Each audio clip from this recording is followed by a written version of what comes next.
ये है ताज media group और आप देख रहे हैं ताज न्यूज, आईना सच का। श्री राम, मोदी जी को राधे श्याम। देखो देखो कौन आया। जय जय श्री राधे, जय श्री कृष्णा।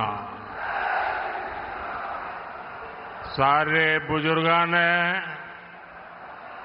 भाई बहना ने और नौजवान ने मेरी ओर से राम राम जी।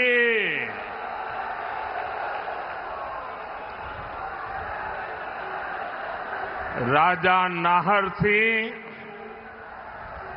और राजा जैत सिंह नागर जी की इस वीर धरा को प्रणाम करता हूं।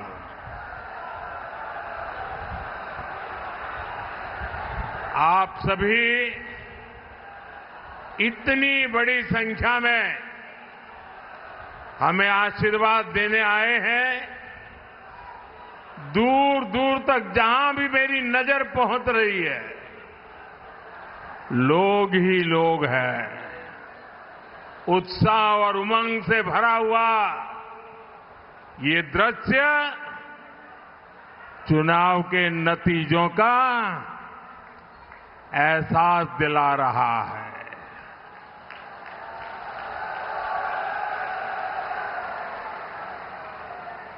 आपके आशीर्वाद के लिए, आपके सहयोग के लिए हम आपके बहुत बहुत आभारी हैं।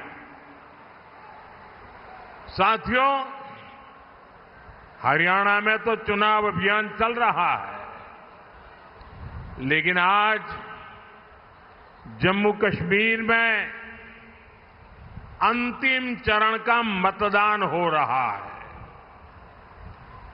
वहां बहुत भारी संख्या में लोग लोकतंत्र के पर्व में हिस्सा ले रहे हैं।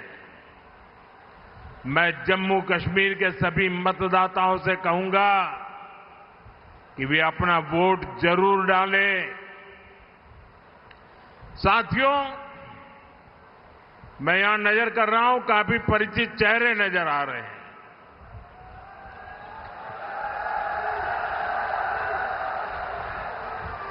साथियों, मैंने एक सामान्य कार्यकर्ता के रूप में लंबे समय तक हरियाणा की जमीनी राजनीति को देखा है। बीते दिनों हरियाणा के अलग अलग क्षेत्र में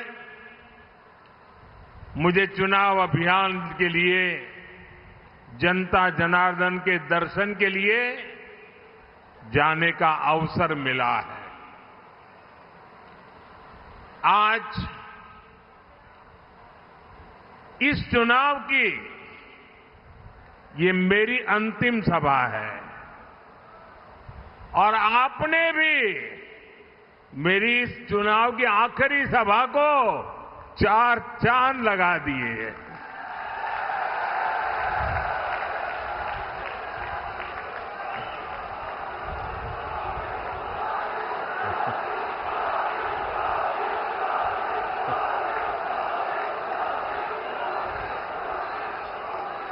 आज गांव-गांव में चारों तरफ भाजपा की लहर है। हर जगह एक ही आवाज गूंज रही है, भरोसा दिल से, भाजपा फिर से। भरोसा दिल से, भरोसा दिल से, भरोसा दिल से। हरियाणा का तो ट्रैक रिकॉर्ड रहा है केंद्र सरकार में दिल्ली में जिसकी सरकार रहती है, हरियाणा वहीं रहता है।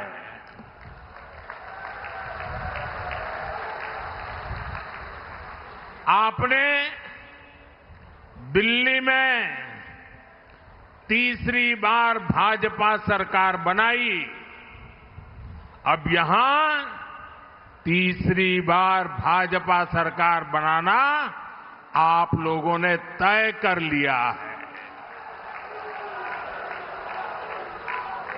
साथियों, हरियाणा की इस धरती ने हमें गीता का संदेश दिया है। हरियाणा ने हमें सिखाया है, काम करो, मेहनत से काम करो।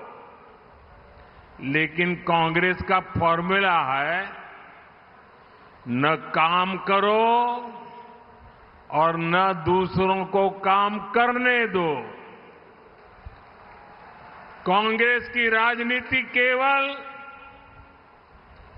झूठे वादों तक सीमित रहती है, जबकि भाजपा की राजनीति मेहनत करना और परिणाम ला करके दिखाना। हम मेहनत पे ध्यान केंद्रित करते हैं, हम परिणाम पर ध्यान केंद्रित करते हैं। और कांग्रेस कभी भी खुद मेहनत नहीं करती। कांग्रेस को लगता था कि 10 साल हो गए, हरियाणा वाले उन्हें थाली में परोसकर सत्ता दे देंगे। यही गलतफहमी कांग्रेस को मध्य प्रदेश में भी थी। वहां भी कांग्रेस के लोग पहले ही जीत का जश्न मनाने लग गए थे, लेकिन वोटिंग के दिन मध्य प्रदेश की जनता ने कांग्रेस को दिन में तारे दिखा दिए, आईना दिखा दिया।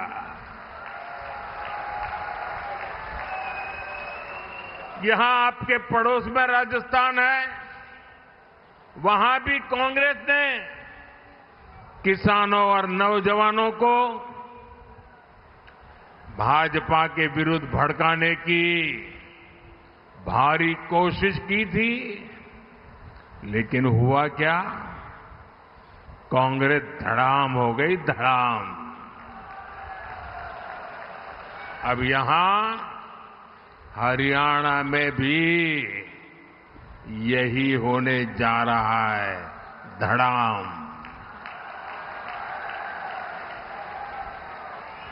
हरियाणा के लोग कांग्रेस को यहां सरकार से सैकड़ों मील दूर रखने वाले हैं। साथियों, यहां हरियाणा में कांग्रेस के भीतर जो कलह मची है,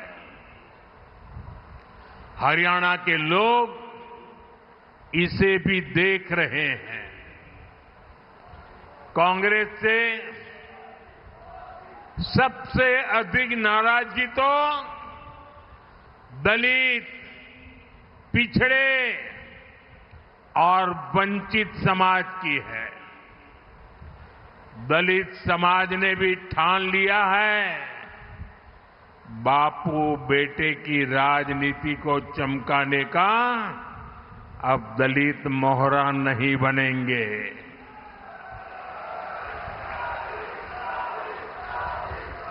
वो देख रहा है कि कैसे भाजपा सबको अवसर दे रही है। हमारे मुख्यमंत्री सैनी जी बड़ी विनम्रता के साथ सबको साथ लेकर चल रहे हैं। साथियों, कांग्रेस ने 60 साल 70 साल तक देश पर राज किया। इतना मौका मिलने पर भी कांग्रेस ने देश के लोगों को तरसा कर रखा। सड़क, बिजली, पानी, शौचालय, पक्के घर, एक बहुत बड़ी आबादी मूल सुविधाओं से वंचित थी। कांग्रेस के भ्रष्टाचार का हाल ये था कि 1 रुपया अगर दिल्ली से निकलता था तो गरीब के घर तक जाते जाते 15 पैसा हो जाता था। देश पूछ रहा है, ये वो कौन सा पंजा था जो 1 रुपये को घिस घिस करके 15 पैसा बना देता था। गरीबों के हक को लूटने वाले गरीबी हटाने का नारा देते थे। कांग्रेस ने देश के लिए जरूरी हर विषय को उलझाए रखा। वो उलझाने में एक्सपर्ट रहे हैं। कांग्रेस ने अयोध्या में राम मंदिर नहीं बनने दिया। कांग्रेस ने जम्मू कश्मीर में बाबा साहब आंबेडकर का संविधान पूरी तरह से लागू नहीं होने दिया। उसने हमारी बहनों को संसद और विधानसभा में आरक्षण से वंचित रखा। उसने हमारी मुस्लिम बहनों को 3 तलाक की समस्या में उलझाए रखा। यानी कांग्रेस ने देश की, देशवासियों की समस्याओं का समाधान नहीं किया, बल्कि अपने बेटे, बेटी, अपना परिवार, उसको स्थापित करने में ही पूरी की पूरी शक्ति लगा दी। साथियों, आज मैं पूरे देश के सामने, पूरे हरियाणा के सामने एक सवाल रख रहा हूं। आखिर ऐसा क्या है कि कांग्रेस इतना कुछ गलत कर रहे हैं, इतने सारे पाप कर चुके हैं, फिर भी सरकार बनाने के सपने देखते हैं? मैं आपको बताता हूं कि आखिरकार कांग्रेस को ये सपने देखने की हिम्मत कहां से आती है। दरअसल कांग्रेस को लगता है कि भाजपा के समर्थकों, ये सारे देशभक्ति से भरे हुए लोग हैं। ये देशभक्ति से भरे हुए लोगों का, उनको भ्रमित करना, उनको तोड़ना, उसका कुछ रास्ता उनके दिमाग में चलता रहता है। बंद कमरों में कांग्रेस के नेता आप लोगों के लिए यही कहते हैं।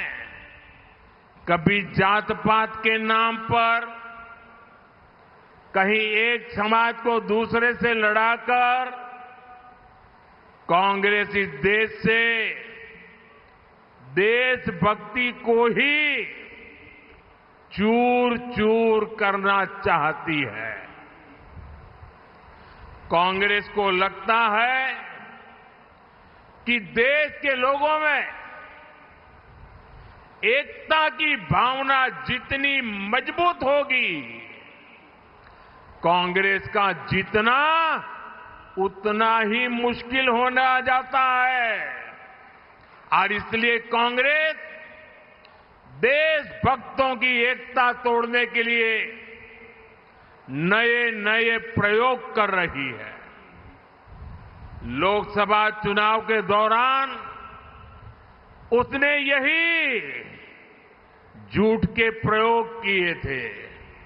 महात्मा गांधी सत्य के प्रयोग करते थे, ये झूठ के प्रयोग करते हैं। अब यहां हरियाणा में भी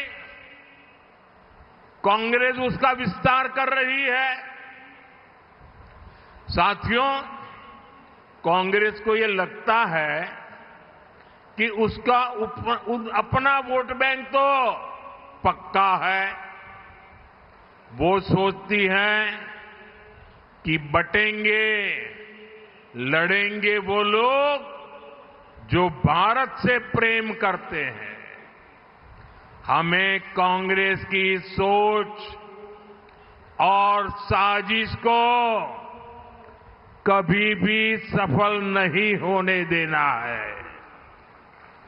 इसलिए हमें आज संकल्प लेना है, पूरे हरियाणा को संकल्प लेना है।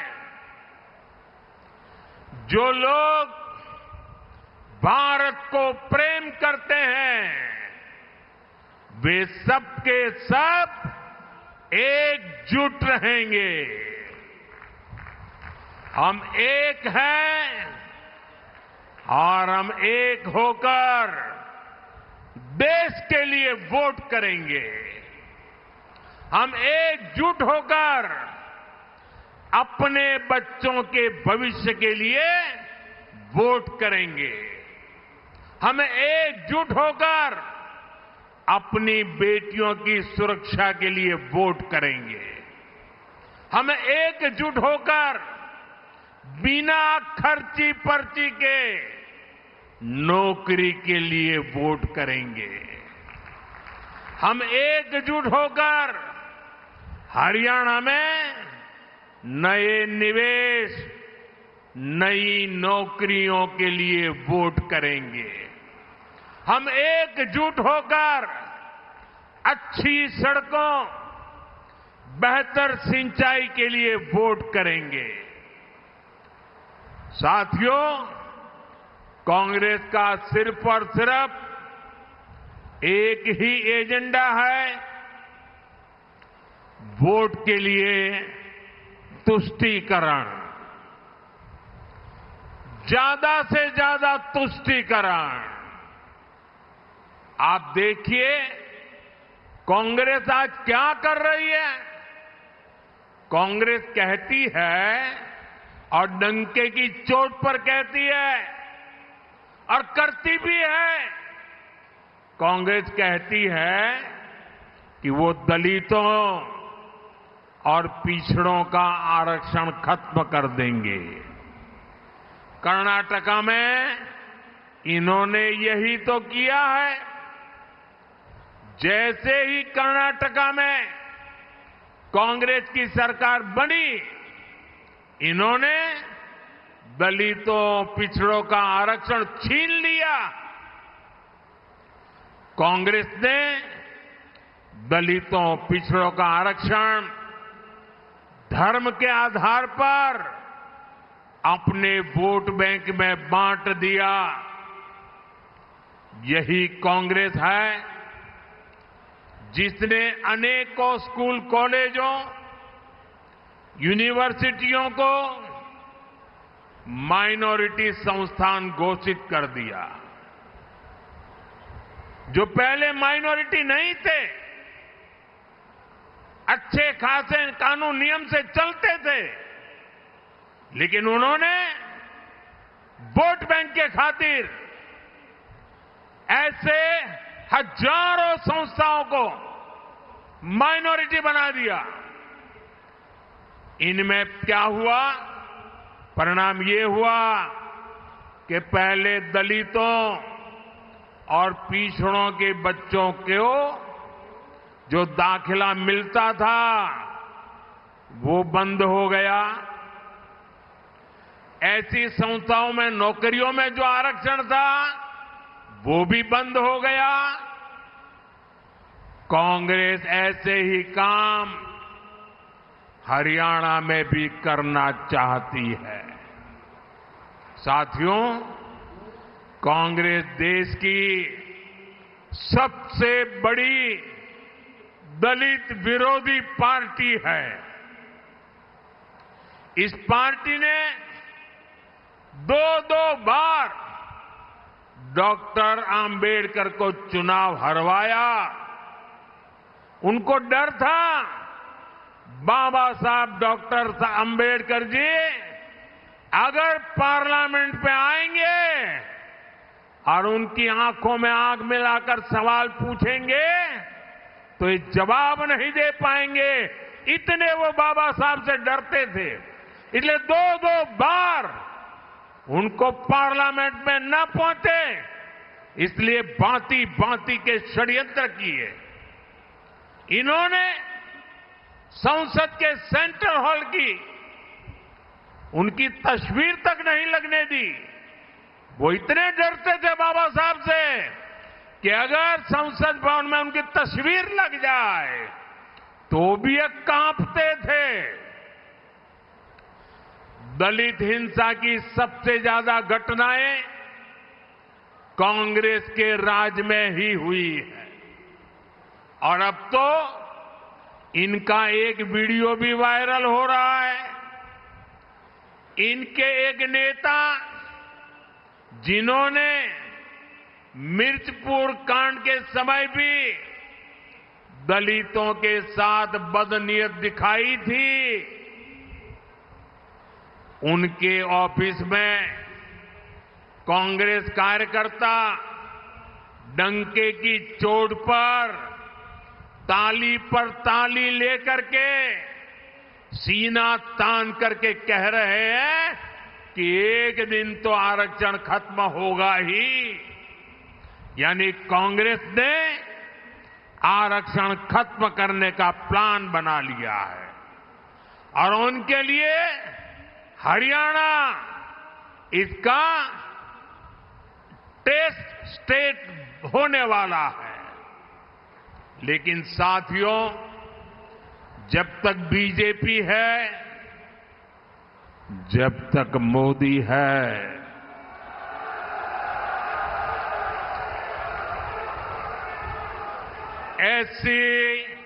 एससी और ओबीसी समुदाय को संविधान से मिले आरक्षण का हक कोई नहीं छीन सकता।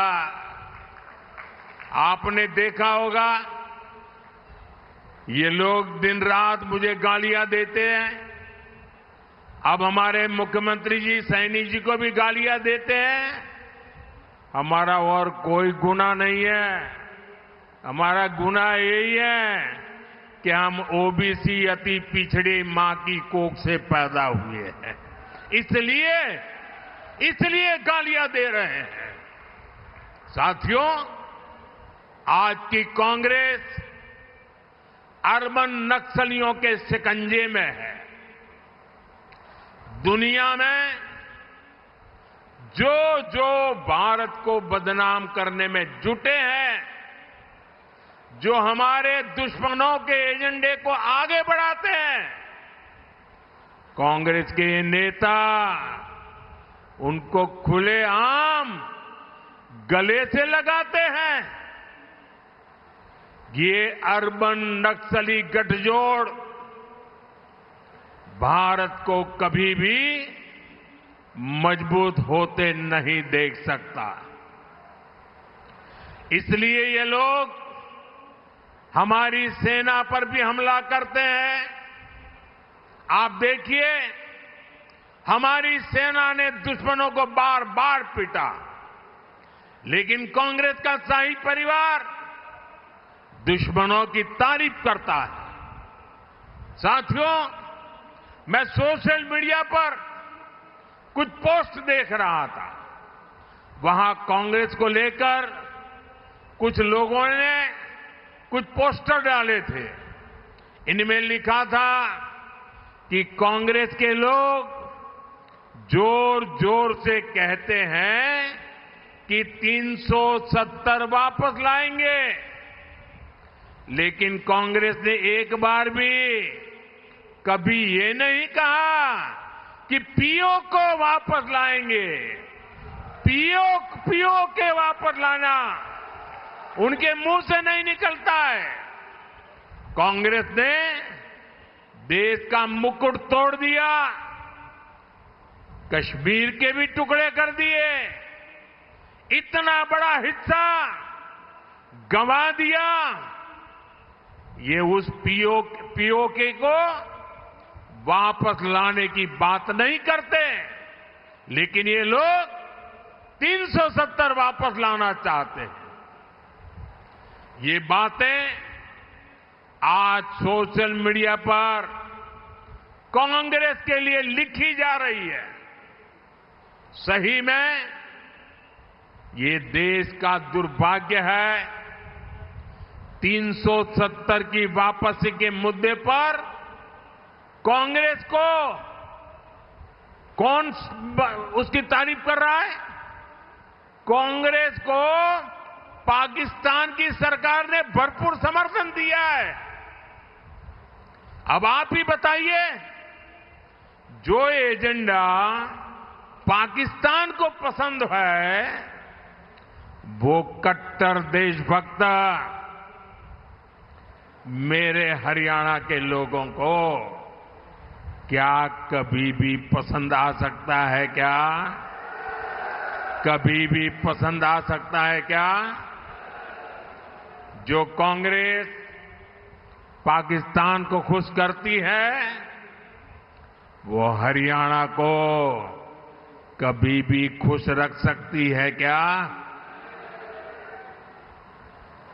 साथियों, कांग्रेस देश की सबसे बेईमान और धोखेबाज पार्टी है।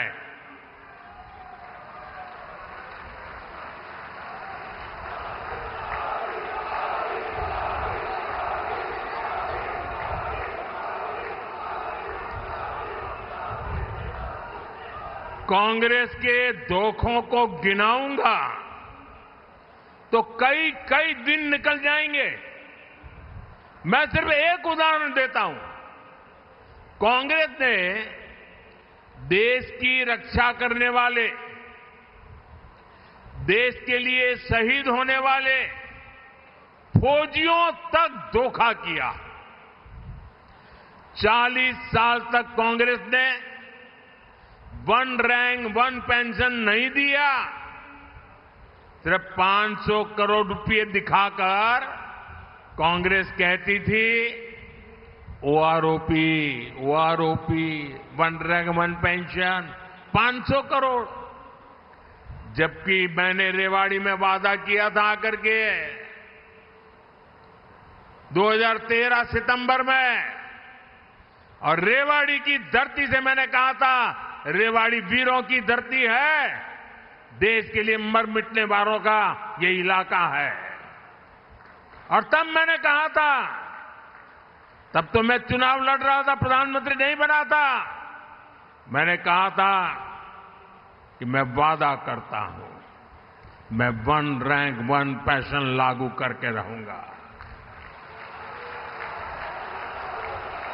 और हमने लागू किया, और लागू किया तो फौजी परिवारों को करीब करीब 1.25 लाख करोड़ रुपए दिए।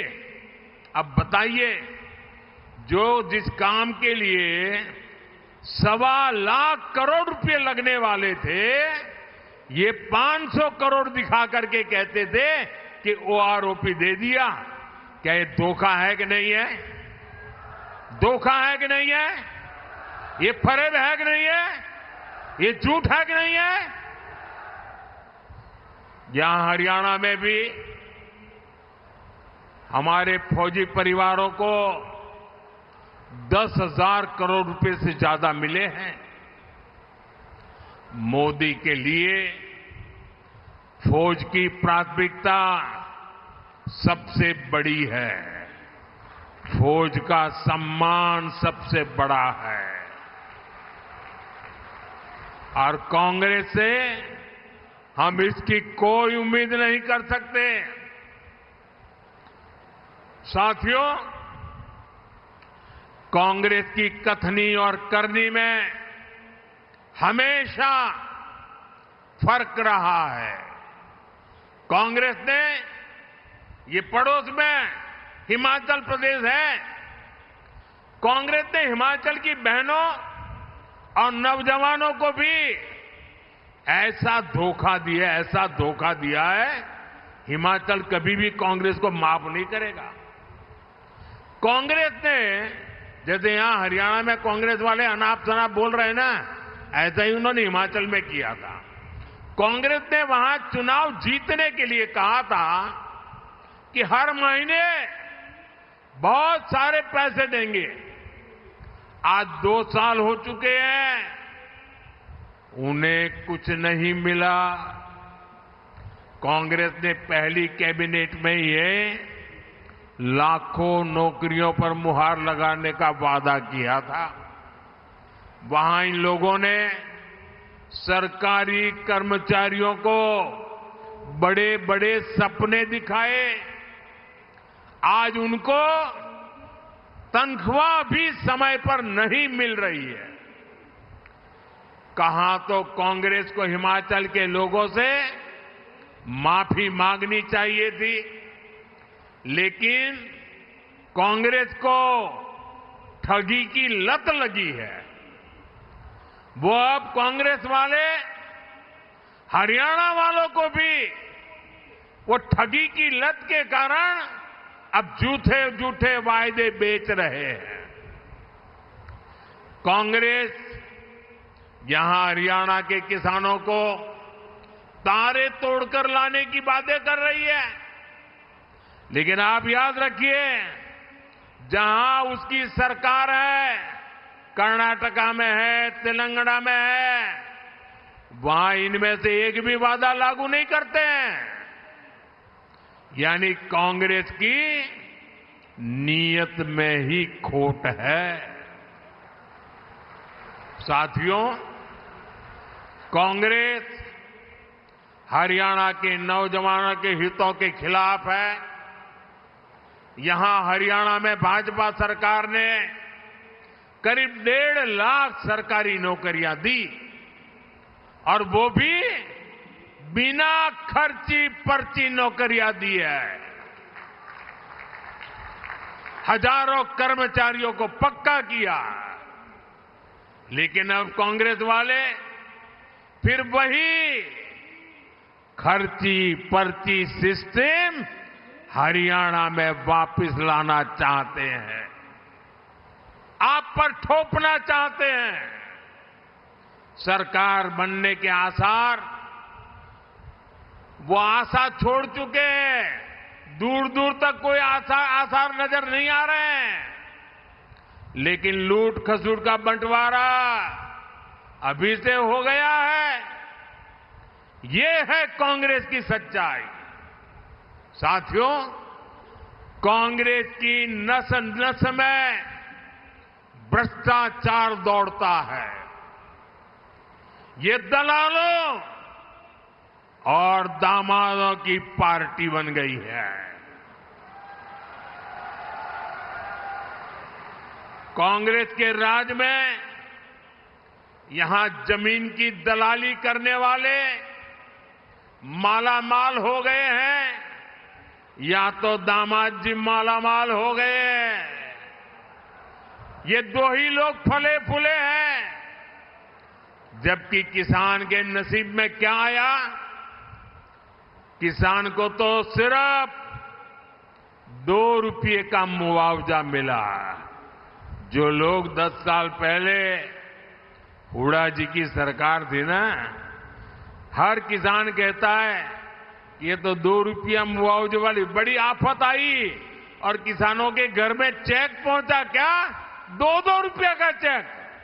और उस सरकार की पहचान थी किसानों के घर में, किसानों के दिल में, कि 2 रुपया मुआवजे वाली सरकार है।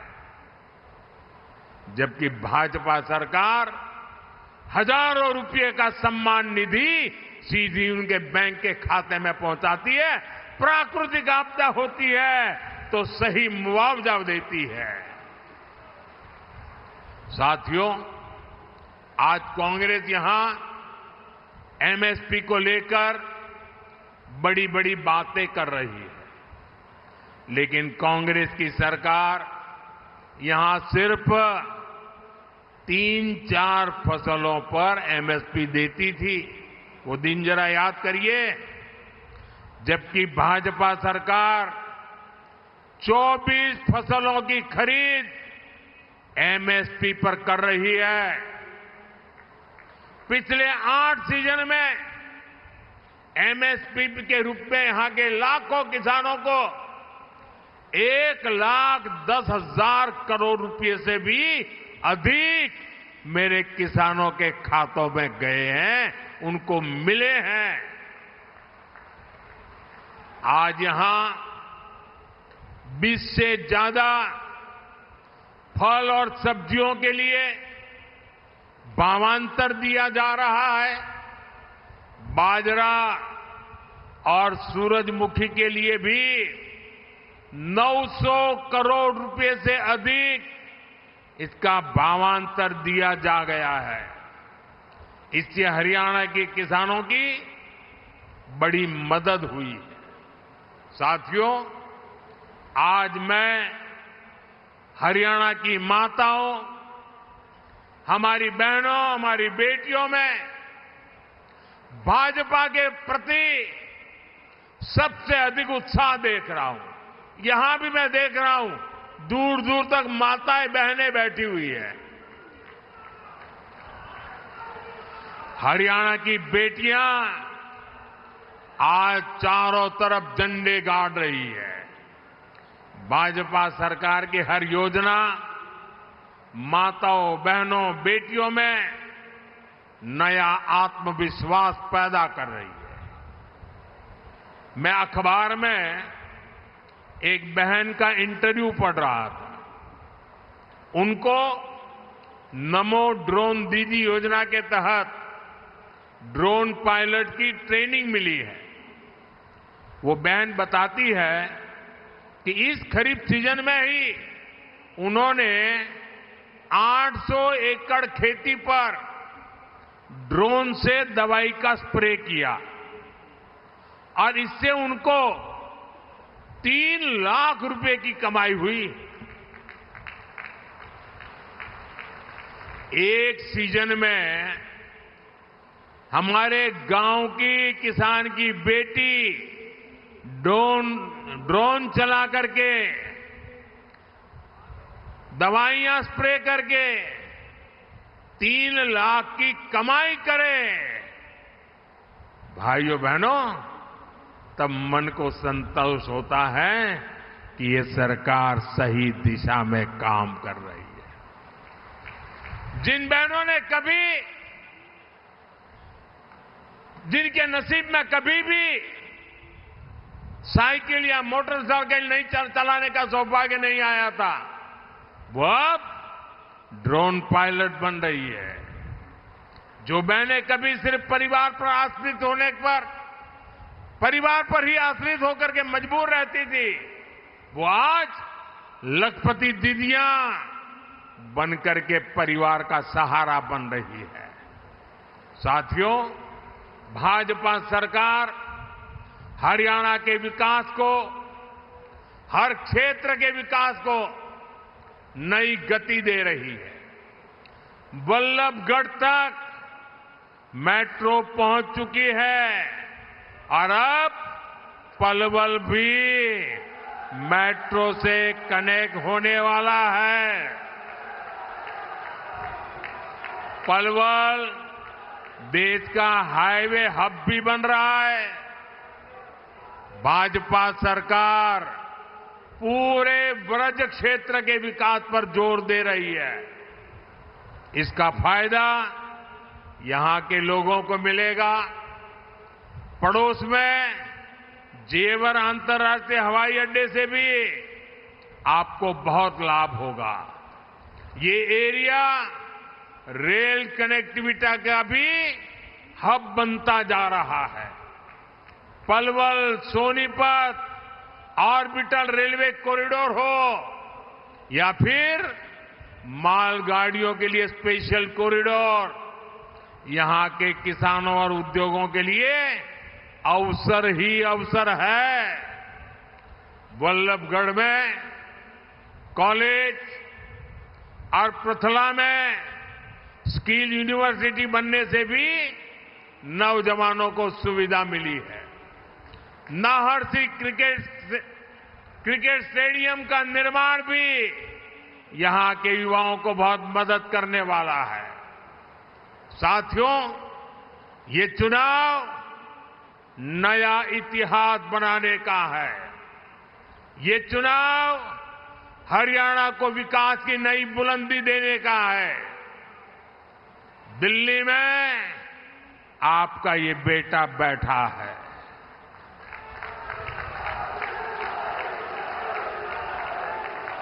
आप यहां तीसरी बार भाजपा सरकार बनाइए। मैं आज पलवल की धरती से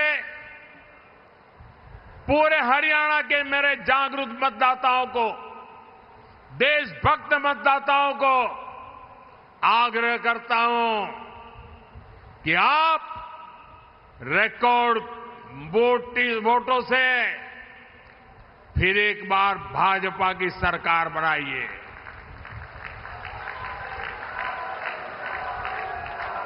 हरियाणा के तेज विकास की गारंटी ये मोदी की गारंटी है। फरीदाबाद हो, पलवल हो, मेवात हो, गुड़गांव हो, भाजपा के हर उम्मीदवार को आपको भारी बहुमत से विजयी बनाना है। मैं सभी उम्मीदवारों से आग्रह करता हूं, जरा आगे खड़े हो जाए सभी उम्मीदवार जो चुनाव लड़ने वाले हैं, वो जरा आगे आ जाएं। आप सबके आशीर्वाद मेरे इन सभी साथियों को दीजिए। मुझे आपकी सेवा करने का मौका दीजिए। मैं फिर एक बार इतनी बड़ी तादाद में आशीर्वाद देने के लिए आए, मैं सर झुका करके आपका नमन करता हूं, आपका अभिवादन करता हूं। मेरे साथ बोलिए भारत माता की। दोनों हाथ ऊपर करके पूरी ताकत से आवाज दीजिए, भारत माता की, भारत माता की, भारत माता की, भारत माता की, भारत माता की। बहुत बहुत धन्यवाद।